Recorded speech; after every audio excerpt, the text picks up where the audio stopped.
오늘 본문 말씀의 배경을 보고 간단하게 정리를 해보도록 하겠습니다. 10장을 16절 다 같이 보겠습니다. 시작.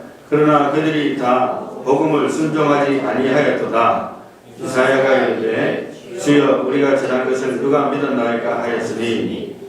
네, 여기까지 성경 말씀만 같이 읽으시면 됩니다. 그래서 이제 이것은 사도 바울이 우리가 전한 것을 누가 믿었나이까 이것을 이사야 53장을 인용을 해서 설명하면서 유대인들이 다 복음을 순종하지 않았다고 이야기를 하는 거예요.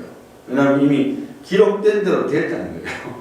예언대로 우리가 예정론을 지난번에 이야기하면서 계속적으로 이야기하니까 그러면 도대체 이해가 안 된다는 분들이 많습니다. 그럼에도 불구하고 성경에 나오기 때문에 예정론이 내가 이해를 완전히 못한다고 해도 예정론을 부인할 수는 없는 거예요.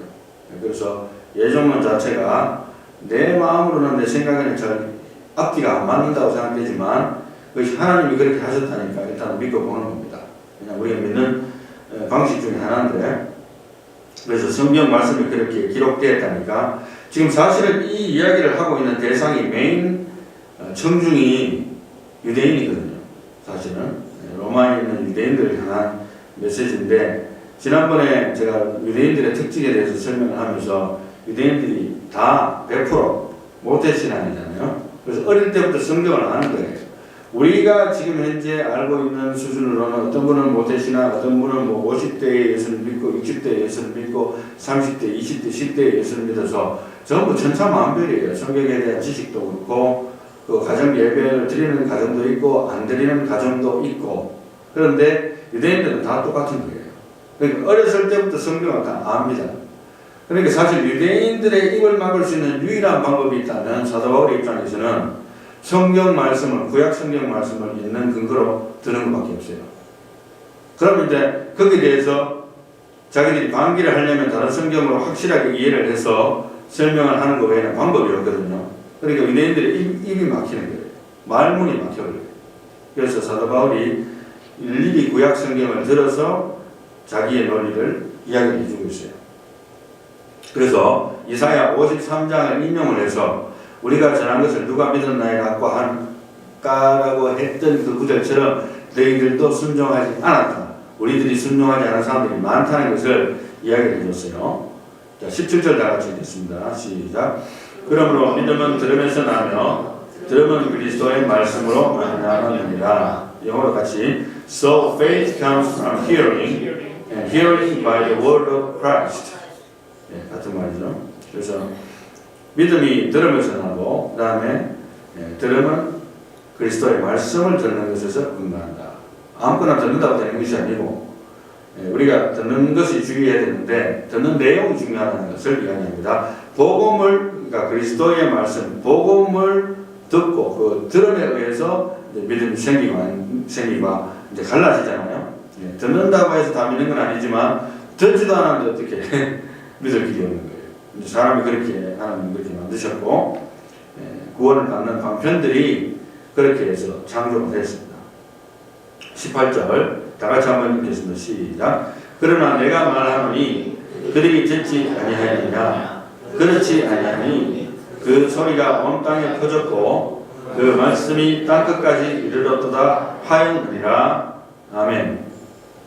여기서는 이제 그 소리가 온 땅에 퍼졌고 그 말씀이 땅끝까지 이르렀더라는 것은 시편 19편을 인용한 거예요.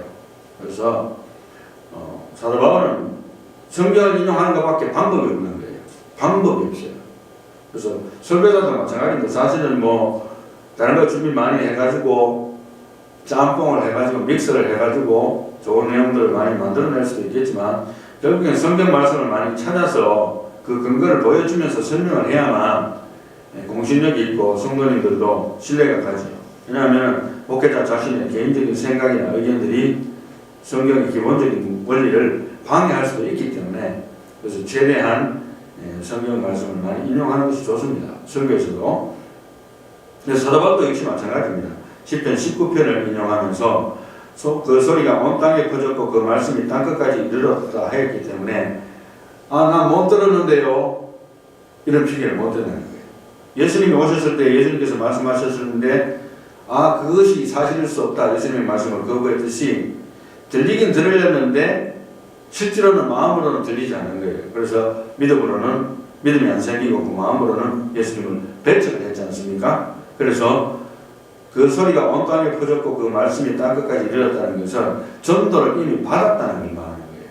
유대인들이, 특별히 유대인들이 너희들이 못 들었기 때문에 나중에 천국 가서 핑계댈 수 있는 것은 아니다라는 것을 분명히 이야기해 줬고, 그럼에도 불구하고 순종을 안 하는 거예요. 순종을 안 했습니다. 다음 슬라이드 보면 16절 여러분들이 한번 읽어주십시오.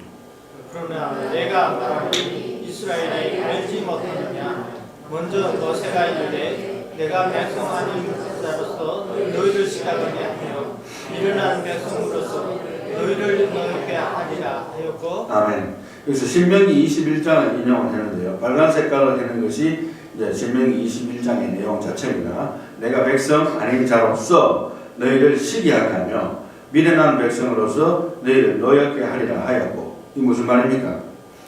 이스라엘 백성이 아닌 백성들 중에서 하나님께서 시기 질투의 대상을 삼는다. 이게 무슨 말일까요? 복음을 받아들여서 복음으로 아주 축복을 많이 받으니까 이스라엘 백성들이 시기하게 된 겁니다. 어쭈 우리 자리를 너희들이 뺏었네. 굴러들어온 돌이 박힌 돌 빼내버렸네. 그래서 시기하게 하며 미련한 백성으로서 뭡니까? 이방 족속이죠. 원래는 하나님을 전혀 몰랐던 미련한 백성입니다. 그런데 그런 백성으로서 너희를 노엽게 하리라. 어떻게? 예수의 복음을 받아가지고 교회가 부흥이 되고 심지어는 수만 명이 모여갖고 예배드리고 그렇죠? 이 기독교의 부흥 아닙니까? 이방인들이 한국도 마찬가지고 미국도 마찬가지입니다. 실제로는 다 이방이죠.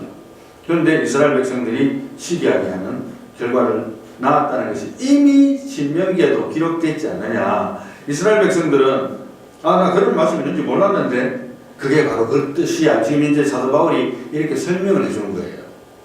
너희들이 혹시나 몰랐다고 핑계댈까봐 다시 I'm reminding you that verses. 그 구절들을 내가 드러내서 지금 리마인드 해준다 이 뜻입니다. 그래서 나 몰랐는데 그런 일이 일어날 수가 없지. 왜? 성경에 기록되지 않느냐고. 이방인들이 너희를 질투하게 만들 거라고. 그대로 됐다는 겁니다. 17절에 다 같이 읽겠습니다. 시작. 이사야는 매우 담대하여 내가 나를 찾지 아니한 자들에게 찾은 바 되고 내게 묻지 아니한 자들에게 나타나노라 하였고.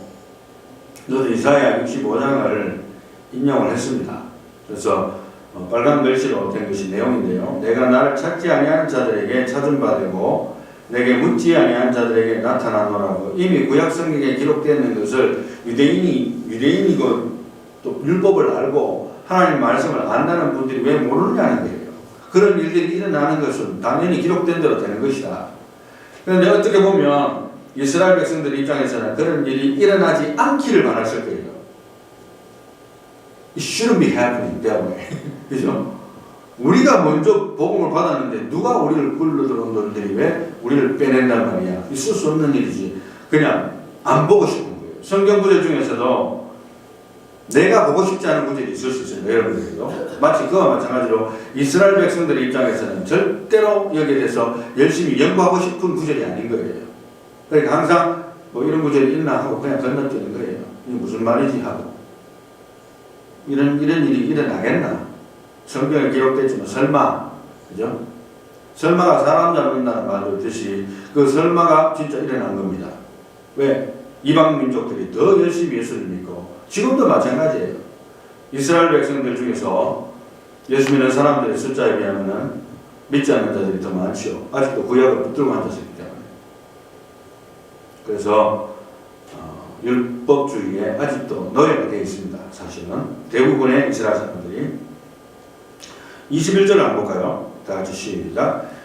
이스라엘에 대하여 이르되 순종하지 아니하고 거슬러 말하는 백성에게 내가 종일 내 손을 벌려놓으라 하였느니라. 아멘.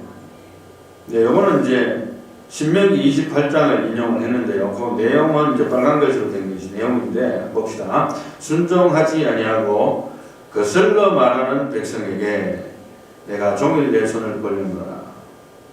요거는 이제 이스라엘에 대해서 이른다는 거예요. 이스라엘 백성들에게 하나님이 사랑하고 선택한 백성인데도 불구하고 어떤 구절에는 이렇게 표현을 했어요. 왜냐하면 순종 안 한다는 거예요. 말씀을 받기는 받았는데 순종 안 하죠. 또 거슬러 말하는 백성이 있습니다. 거슬러 말하는 백성. 결국 예수님이 와셨을 때 완전 그게 다 들통났어요.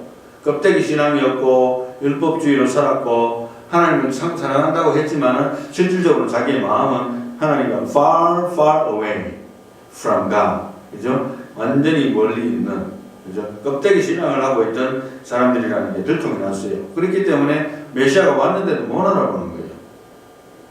예수님이 왔는데, 하나님 아들이 왔는데도 못 알아보는 거예요. 영적으로 어두운 거예요. 율법주의가 그만큼 무서운 거예요. 어떻게 보면. 그래서 그 백성에게 내가 종일 내 손을 벌렸다는 것은 하나님의 징계입니다. 하나님 징계. 순종 안 하니까 징계를 받는 거예요. 특별히 이제 우리가 어떤 행동에 대한 징계도 물론 하나님이 하십니다. 우리가 행동을 잘못하고 또 율법 10계명이 있잖아요. 1계명부터 10계명도 있고 그 외에 또 이스라엘 백성들에게 자잘하게 지킬 계명들이 모세를 통하여서 많이 주어졌습니다. 그런데 그 내용들에 대해서 하나님 심판하시겠지만 제일 중요한 순종은 뭐냐면 하나님이 말씀하신 자, 보내신 자를 믿는 것이 순종인데 가장 기본적인 것이 안 되는 거예요. 영적인 것이 가려워지니까. 내가 열심히 해서 하나님 앞에 뭔가 잘 보여서 내가 좋은 데 가겠다. 이런 것으로 서로 컴피티션이 벌어지는 거예요. 경쟁이. 네가 잘하고 내가 잘하고 저 사람 천국 갈 거고 저 사람 지옥 갈 거고 이런 식으로 율법주의적으로 판단하는 것이 완전히 습관이 되었습니다. 그래서 눈에는 눈, 이에는 이. 마치 하마스와 이스라엘 전쟁에서 지금 현재 아마도 이스라엘이 눈에는 눈, 이에는 이로 안 했으면 아주 오랫동안 전쟁이 진행이 될 거예요. 비난을 받든 안 하든 이 사람들 보면 지금 현재 전 세계적으로 비난을 받는데도 불구하고 사람들을 수장시키는 작전으로 물을 갖다 부어가지고 땅굴에다가 항복하게 만든다든지 죽게 만든다든지 포로가 죽는데 어떡하냐고 심지어 가족들이 반대하는데도 불구하고 그런 것들이 진행되는 거 보면 이 사람이 굉장히 강력한 거예요. 잘했다고 이야기하는 것이 아니고 그런 모든 배경에는 굉장히 율법주의적인 사고가 아직도 굉장히 강하다는 것을 보여주는 겁니다. 그렇죠? 이것이 바로 그들의 모습입니다. 그리고 아직도 예수 그리스도를 받아들이지는 않습니다. 2000년 전에 오셨는데도 불구하고 한번 생각해 볼 문제예요. 이제 해결하기 바랍니다.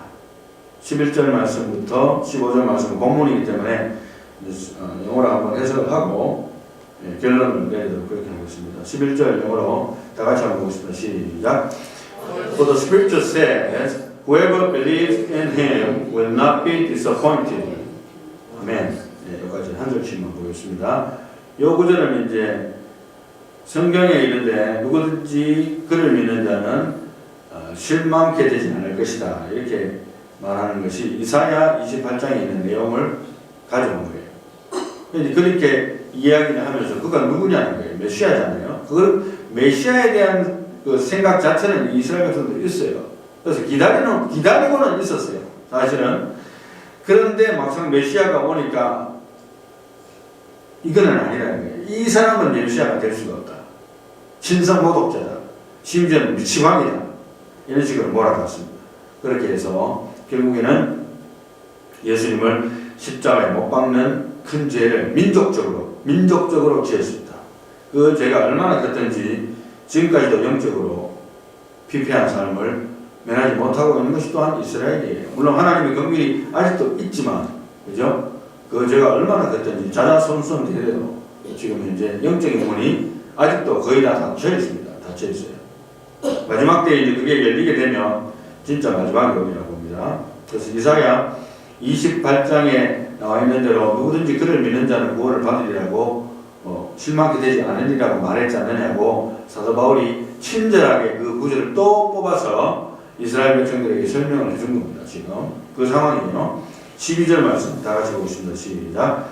For there is no distinction between Jew and Greek.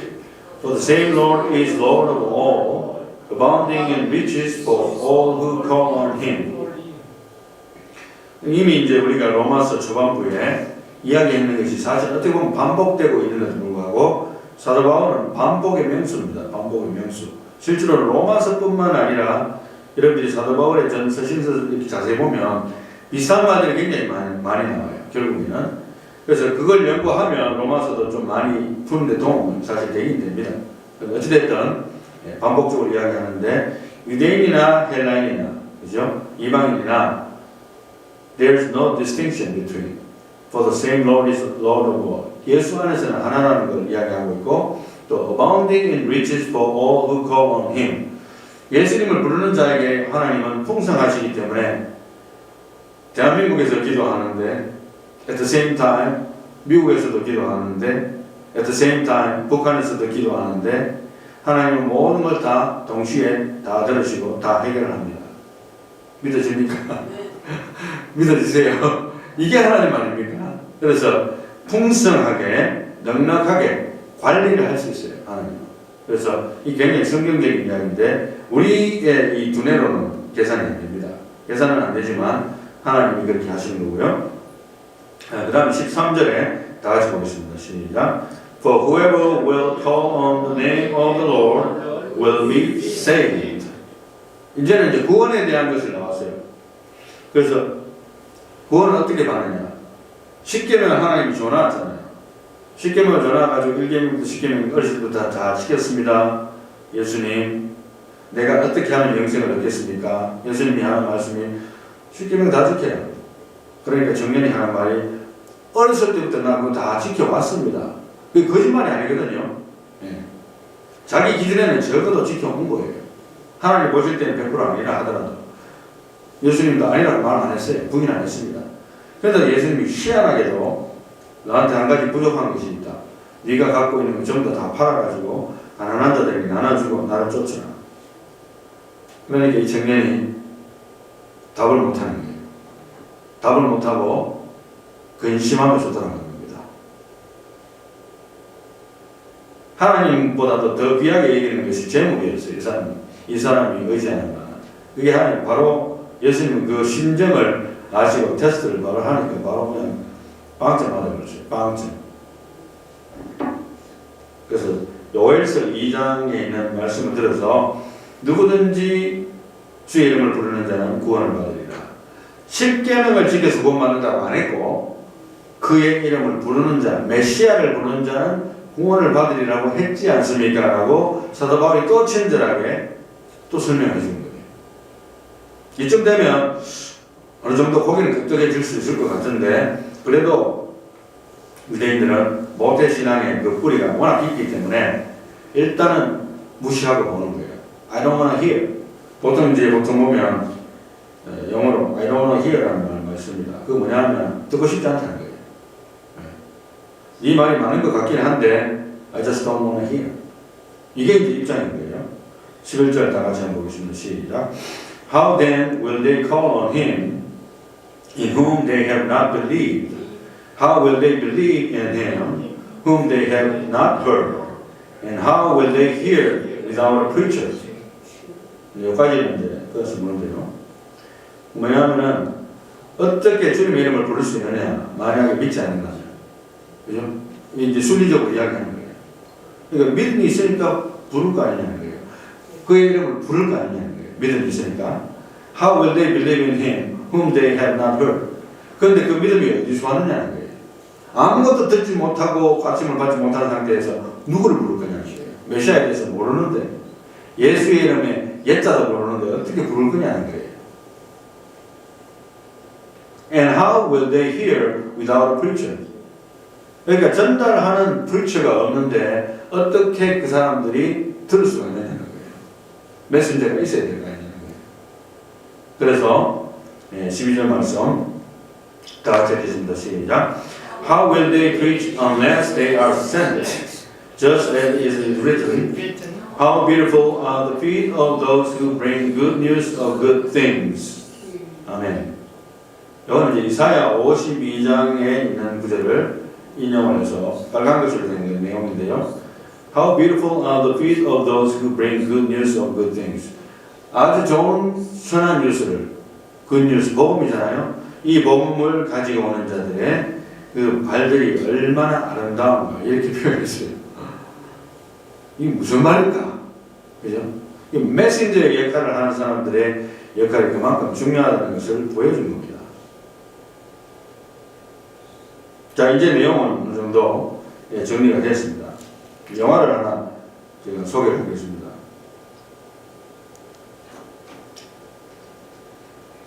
나온 지 그렇게 오래되지는 않았는데 톰 행스 주연의 News of the World라는 영화가 있어요. 시간이 나면 한번 볼만한 영화인 것 같아요. 제가 볼 때. 그런데 이제 이 톰 행스가 말하자면은 그때 당시로 제가 역사를 모르겠는데 그때 당시로 서부 시대에 아주 오래전에 있을 법도 하지 않는 말하자면 뉴스를 전달하는 사람인 거예요. 세상에 있는 뉴스들 말하자면 캔사스에서 일어나는 일들을 캘리포니아에서 전달하는 거예요. 다니면서 뉴스를 전하는 거예요. 그렇게 해서 정부에서 이런 결정을 했다더라 이런 식으로 그런 직업을 가지고 있었어요. 그래 그때 당시로 트래블을 하니까 뭐 결혼 생활이고 가정이고 뭐고 제대로 될 리가 없겠죠. 어쨌든 트래블을 하는 가운데 그 그림에 보면 옆에 소녀가 하나 보이죠. 이 스토리에 의하면 대충 보면 이제 이 소녀는 백인이었지만은 인디언들에게 잡혀가지고 인디언들이 또 걔를 죽이지 않아도 키운 거예요. 키우다가 어떻게 뭐 사고가 났는지 뭐 공격을 받았는지 다 죽었든지 도망가든지 하고 혼자 살아남았는데 이 말을 못하는 말하자면 영어를 못하는 것 같아요. 그런 애를 데려다가 말도 가르치면서 데리고 가면서 원래 넥서 킨이라 해가지고 원래 친척 중에서 가까운 사람들한테 넘기려고 했는데 왜냐하면 자기가 이제 돌아다니면서 뉴스나 전하는 사람인데 어떻게 아이를 택해합니까?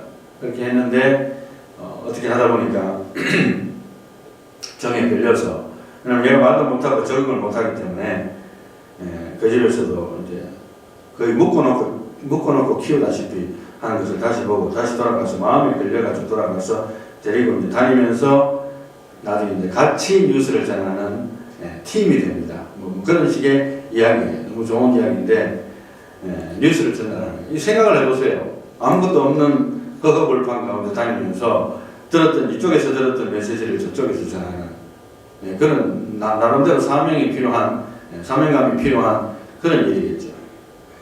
그래서 아름다운 소식들을 나름대로 전하고 뭐 사고 나는 것도 전하고 뭐 그런 걸 보았는데 우리가 전하는 이 복음이라는 것은 그때 당시는 완전 완전 발걸음으로 갔잖아요. 지금도 발걸음이 많이 필요합니다만 선교사의 입장에서 본다면 그래서 우리가 굿뉴스를 전달하는 자의 발이 얼마나 아름다운가 하는 걸 생각하니까 이 영화가 생각나서 한번 추천을 해봅니다. 이 영화를 보면서 한번 복음 전하는 사람들의 심정을 한번 생각해 본다면 상당히 의미가 있을 줄 알아요. 이제 결론을 내리겠습니다. 오늘의 결론은 본문 말씀에서 약간 벗어나서지만 관계되는 걸로 곡식 떠는 소의 입에 망을 씌우지 말라. 이 말을 결론을 내리겠습니다. 그래서 그거를 같은 이꼴로 제가 복음 전도자의 발을 묶지 말라 이렇게 표현을 해보았습니다. 그래서 고린도전서 9장 9절과 10절에 보면 사도 바울이 모세의 율법에 곡식을 밟아 뜨는 소에게 망을 씌우지 말라 기록하였으니 하나님께서 어찌 소들을 위하여 염려하시느냐. 10절 다 같이 봅시다. 오로지 우리를 위하여 말씀하시니 아니냐. 과연 우리를 위하여 기록된 것이니 밭 가는 자는 소망을 가지고 갈며 곡식 떠는 자는 함께 얻을 소망을 가지고 떠는 것이라. 아멘. 팬데믹이 되고 그죠? 그 다음에 이제 전쟁이 터지고 우크라이나 전쟁도 터지고 우크라이나 선교사로 가셨던 우리 김대호 선교사님도 제대로 활동을 못해요. 너무 제약을 많이 받고 그리고 이제 또 레바논 쪽에도 또 힘들고 또 여러가지 선교사님들께서 지금 활동에 제약을 받는 분들이 상당히 많습니다. 그래서 우리 교회가 뭐 선교사님 활동도 별로 안 하시는데 뭐 선교비를 계속해서 들 필요가 있는가 만약에 그렇게 생각하신다면 저는 생각이 좀 달라요. 왜냐하면 선교사를 하면서 10년, 20년 하다가 거기에 와서 뭐 쉰다든지 아니면 7년 하다가 또 안식년에 6년 하다가 안식년에 좀 쉰다든지 또 쉬면서 또 몸도 좀 체크하고 또 자식들도 몸이 아픈 게도 있을 수 있고 그 다음에 이제 자녀들이 있을 경우에 자녀들에게 또 힘든 경우들이 생길 수 있습니다. 그런 것 때문에 잠시 선교를 못하고 미국이나 한국에 들어와서 뭐 여러 가지 테이크케어를 하고 있는 분들이 있어요. 연락이 되면 그 해에는 선교비를 보내지 말아야 되겠네. 나는 그런 생각을 한다면 오산인 것 같아요. 왜냐하면 결국에는 여기서 모든 것을 정비하는 것도 선교의 연장입니다. 그분들이 만약에 선교지에 가지 않았다면 한 영혼들도 구원을 못 받을 거예요. 그래서 선교사들이 갔기 때문에 거기서 복음을 증거하고 거기서 미장원을 하든 뭐 비즈니스를 하든 하면서 교회를 세워서 교회를 사람들을 인도하고 여러 가지 프로그램을 통해서 다양하게 합니다. 선교사마다 탤런트가 틀리기 때문에 다양한 방식으로 복음을 증거하는데 그를 통해서 한 영혼이라도 구원을 받는다면 그것이 열매고 그런 것을 위해서 우리가 선교비를 또 보내는 거지 않습니까? 그래서 저는 이제 거기에 대한 미련은 없고 우리가 꾸준하게 선교사님들이 쉬든지 또 다시 나가든지 꾸준하게 그분들을 서포트하는 것이 중요하겠다. 그래서 올해는 하다가 내년에 안 하다가 뭐 이분은 열심히 안 하니까 자르자 뭐 이런 거는 좀 바람직하지 않은 것 같고 뭐 영 선교를 안 하는 분들은 어쩔 수 없겠지만 계속적으로 선교의 비전을 가지고 준비하고 또 왔다 갔다 하시는 분들이 많아요. 비자 문제도 또 심각한 문제가 있는 것도 많고 또 국가적인 재난들이 있을 수 있고 굉장히 다양합니다. 그래서 우리가 그것을 다 알지는 못하지만 그런 마음으로 그래서 곡식 떠는 소위를 마음을 씌우지 말라는 것은 복음 전도의 자에 발을 묻지 말라는 것은 궁극적으로 말하면 현금적인 서포트를 끊지 말라는 거예요. 예. 여러분들 돈 벌어가지고 뭐 합니까?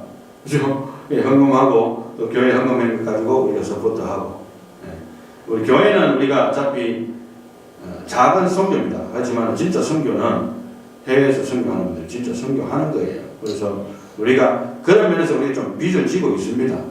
그러니까 재정적인 서포트를 하는 것이 당연하다고 생각한다면 좋을 것 같아요. 그래서 모세의 율법에 곡식을 밟아떼는 소에게 마음을 씌우지 말라 기록하였듯이 그 복음을 전하는 자들의 발이 아름답다 했듯이 아름답구나라고 말만 하는 것이 아니라 서포트하는 교회와 개인과 가정과 우리들이 될 수 있도록 준비하는 저희들이 되기를 예수님의 이름으로 축원합니다. 기도하겠습니다. 한번 결단의 기도를 한번 하시기 바랍니다.